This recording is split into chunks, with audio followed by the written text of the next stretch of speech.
Halo guys, kembali lagi bersama saya Tom di TNC 21. Melanjutkan kisah jagoan kita yang mempunyai kemampuan yang sangat luar biasa, yakni menghipotesis lawannya. Semacam bisa membaca semua gerakan lawannya secara akurat. Seberapa brutalkah jagoan kita? Langsung saja siapkan cemilan, atur posisi rebahan, pasang handsfree, putar intronya. Engkol!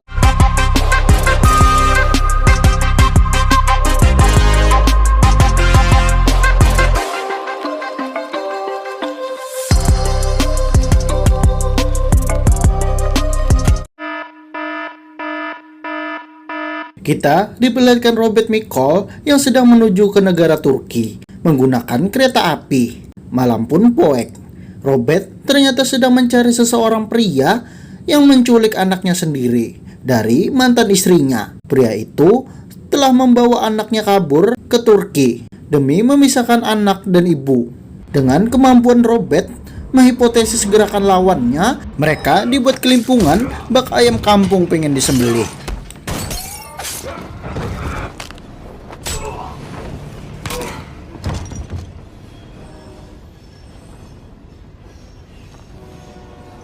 Singkat cerita, akhirnya si anak pun sudah kembali ke Amerika, bertemu kembali dengan si ibu. Dan inilah pekerjaan baru Robert sebagai supir taksi online. Robert mempunyai pelanggan setia bernama kakek Samuel. Setiap bulan, ia harus check up berobat ke rumah sakit.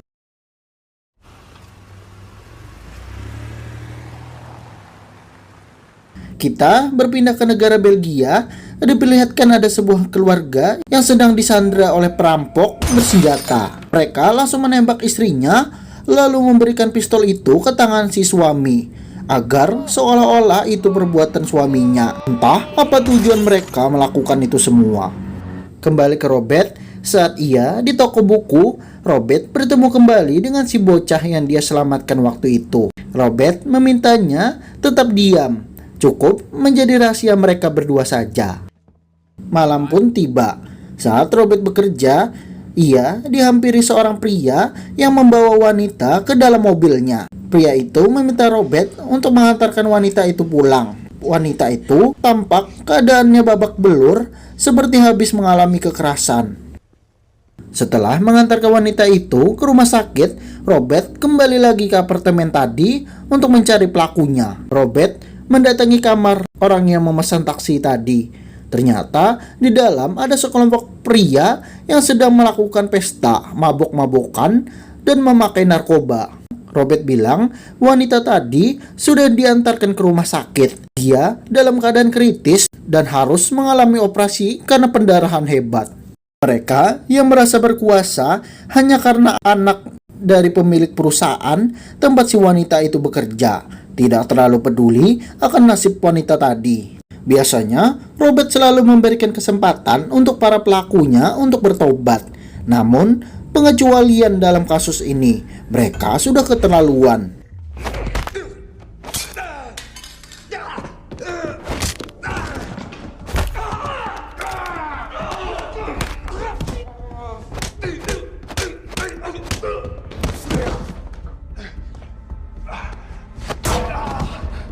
Robert menyuruh pria ini memilih tangan kanan atau kiri sebagai hukumannya, dan sekalian menelpon polisi memintanya menjelaskan perbuatan yang mereka lakukan. Robert pun memberikan pelajaran untuknya dengan mematahkan jarinya. Robert berpesan jangan lupa bintang 5-nya ya.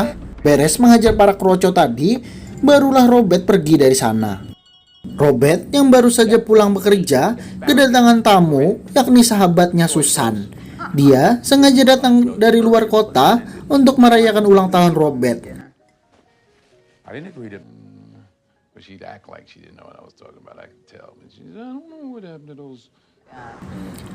Setelah makan malam selesai, barulah Susan pamit untuk pulang. Besok harinya, saat keluar apartemen, Robert melihat Fatimah, si pemilik apartemen, yang sedang bersedih. Ternyata, kebunnya dirusak dan juga temboknya dicoret-coret oleh anak-anak nakal. Dia bernama Mills. mahasiswa jurusan seni yang baru saja pulang dari kuliahnya. Mills melihat Robert yang membersihkan tembok, padahal itu bukan kewajibannya. Mills menawarkan jasanya untuk membersihkan tembok itu. Robert pun sepakat dengan harganya. Robert juga berpesan untuk Mills jauhi hidup jalanan nak.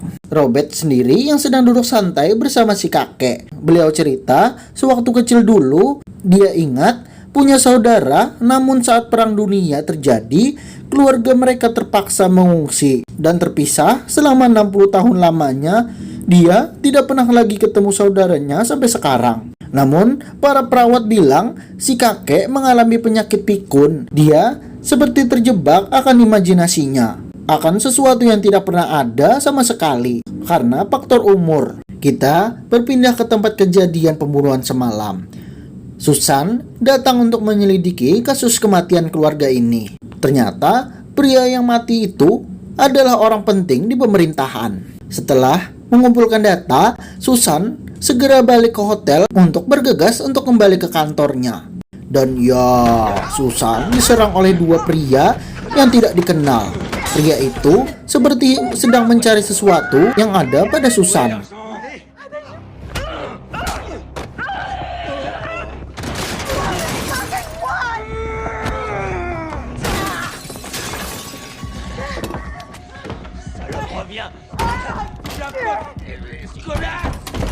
Robert mendapatkan kabar bahwa Susan sudah meninggal dunia dan segera pergi mendatangi kediaman rumah duka.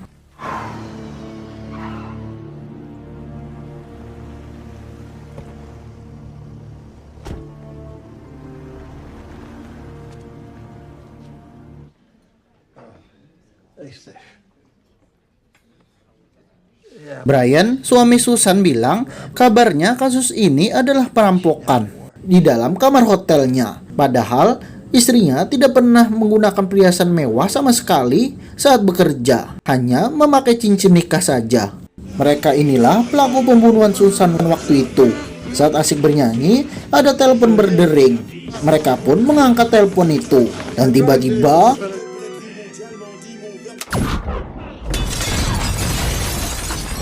ternyata itu adalah ulah pria ini. Dia menipu mereka untuk membunuh Susan. Setelah itu, kelompok ini melenyapkan mereka untuk menghilangkan saksi mata. Robert mendatangi teman lamanya. Ia bernama Deb. Dia adalah rekan satu tim saat Robert masih bekerja di pemerintahan dulunya. Ternyata, Robert selama ini memalsukan kematiannya dan memilih untuk mengasingkan diri setelah kematian istrinya. Hanya Susanlah satu-satunya orang yang tahu kalau dia masih hidup selama ini. Deb bilang setelah kepergian Robert, tim kita lalu dibubarkan oleh pemerintah. Dan banyak hal yang terjadi setelah kejadian tersebut. Maksud Robert datang ke sini adalah menyelidiki kasus kematian Susan. Deb dengan senang hati membantu Robert mencari pelakunya yang sudah membunuh teman mereka. Robert pun menyelidiki kasus terakhir yang Susan kerjakan. Robert menghipotesis adegan kejadian waktu pembunuhan itu, sehingga Robert mendapatkan bayangan reka adegan atas kejadian tersebut.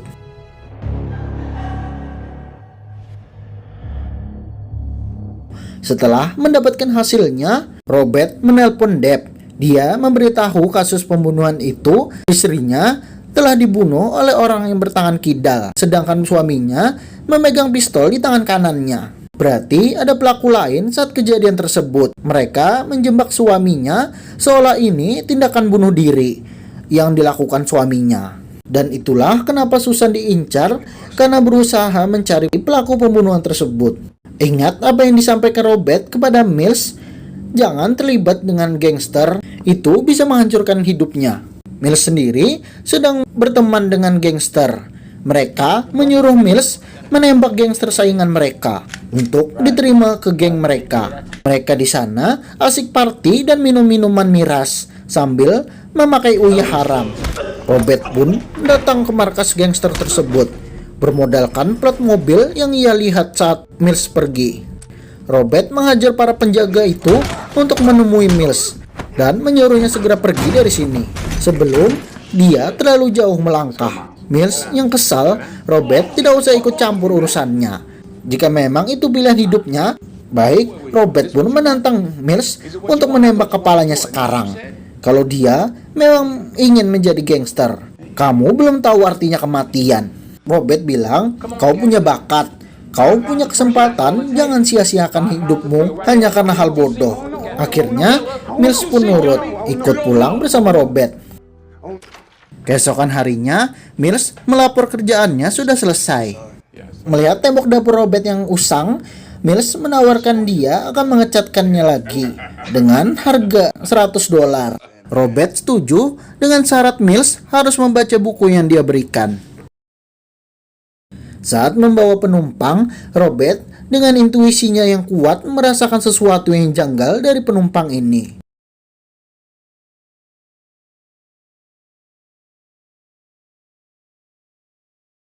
Dan benar saja, dia adalah pembunuh bayaran yang diutus untuk membunuh Robert. Dengan keahliannya, Robert bahkan tidak perlu turun dari mobil untuk bertarung melawan pria ini.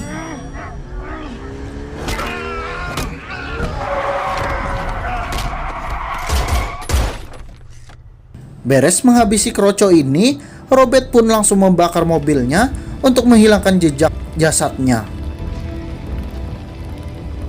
Di rumah, Deb kedatangan tamu yakni Robert, mantan kaptennya dulu di pemerintahan. Robert pun berkenalan dengan istri dan anak-anak Deb.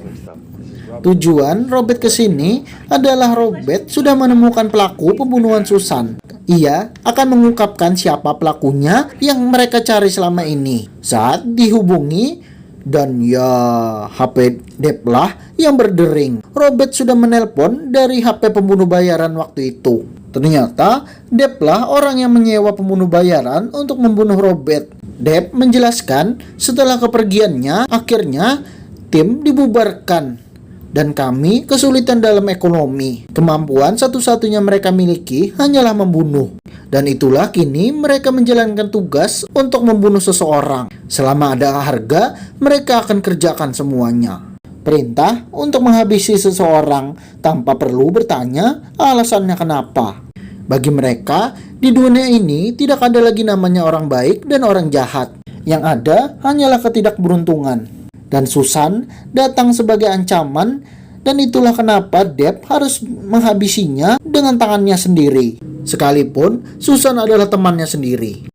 Dan ya, Robert bertemu dengan mantan rekannya satu tim dulu. Mereka sekarang bekerja sebagai pembunuh bayaran. Robert bilang, kalian harus membayar perbuatan kalian semua. Kesalahan terbesar kalian adalah sudah membunuh temanku.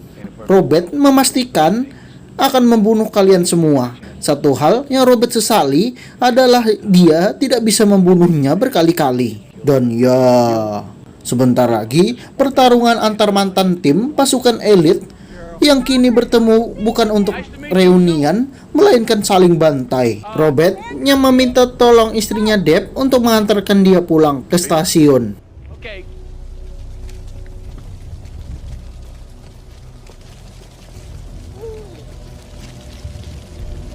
Mills sendiri yang sedang mengecat dapur Robert didatangi pasukan Deb. Ia mencari keberadaan Robert di apartemennya. Robert menyuruh Mills lari ke kamarnya. Di sana ada lemari untuk masuk ke ruangan rahasia.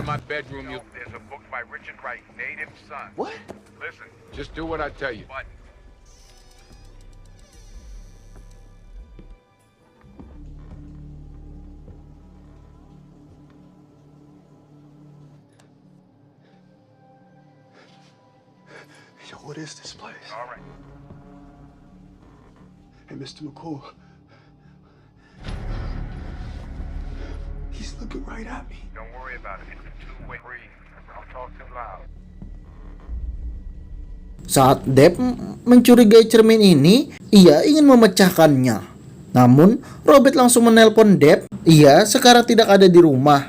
Deb, tolong sekalian siramkan tanamannya, karena dia akan pergi dalam beberapa hari.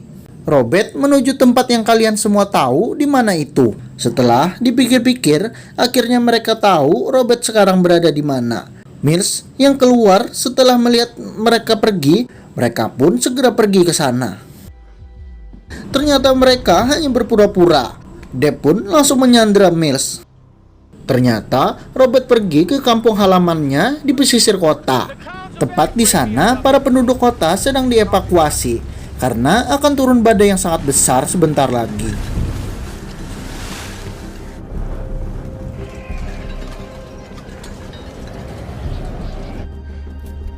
Deb CS sudah datang mencari Robert dan menembak polisi yang berjaga di perbatasan.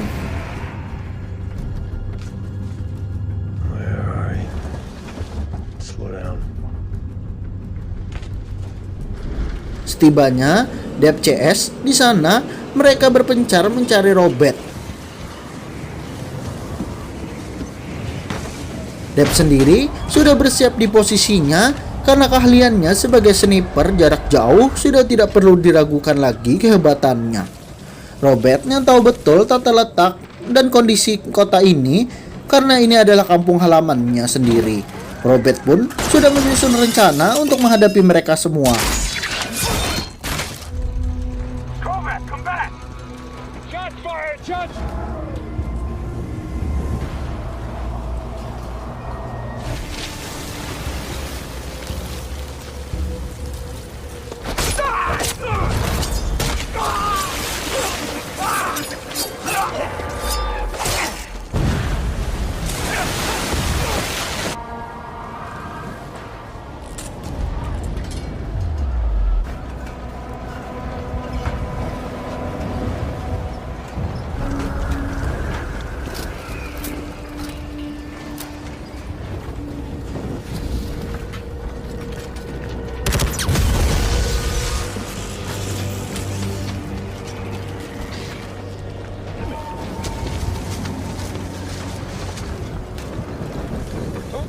Robert masuk ke toko kue, menyebarkan tepung di ruangan ini.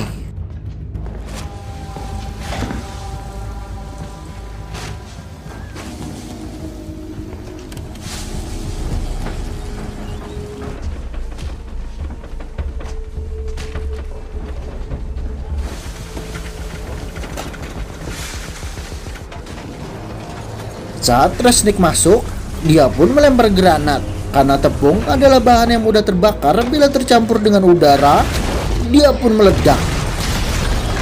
Robert paham betul kebiasaan Resnick, yang dimana kebiasaannya ini adalah selalu menggunakan granat saat mengamankan lokasi. Resnick!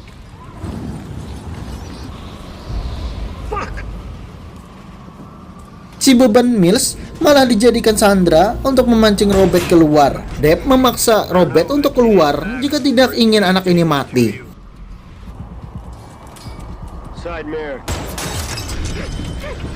Robert menyelamatkan Mills dengan menembak bannya, sehingga tembakan Deb melenceng dari sasaran. But it's not gonna make any difference.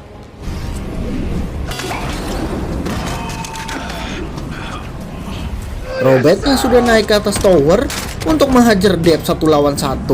Deb boleh saja unggul dalam menembak, tapi jika dalam pertarungan jarak dekat, Robert jauh lebih ahlinya.